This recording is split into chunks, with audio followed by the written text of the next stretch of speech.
তেসরা ডিসেম্বর 2024 সালে ত্রিপুরায় অবস্থিত বাংলাদেশের সরকারি হাই কমিশনার অফিসের সামনে একটি অপ্রীতিকর ঘটনার কারণে অনির্দিষ্টকালের জন্য বন্ধ করে দেয়া হয়েছিল ভিসা পরিষেবার কাজকর্ম। আজ প্রায় দীর্ঘ 2 মাস 2 দিন বাদে পুনরায় চালু হলো ভিসার কাজকর্ম।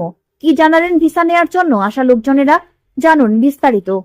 আসার মূল কারণটা কি, কি কারণে কেন এখানে এসেছেন? আমি এখানে ভিসা জমা দেওয়ার জন্য এসেছি। তো আমি বাংলাদেশ যাওয়ার খুবই ইচ্ছা।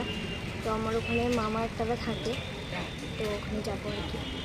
এতদিন তো বদ্ধ ছিল, হ্যাঁ, এতদিন কি মানে এসে ট্রাই করেছিলেন? বা তার আগেও একবার এসেছিলাম, তো ওখানে কিছু ঝামেলা হচ্ছিল, তার জন্য হয়নি।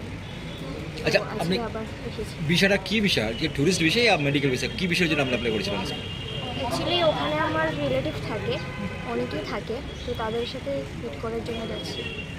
কতদিনের ভিসা দিয়েছে দেবে? 1 বছরের জন্য apply করেছি। 1 বছর। কেন এখানে আসা আপনাদের? আসছিলাম এখানে দাদা ভিসা লাগানোর জন্য।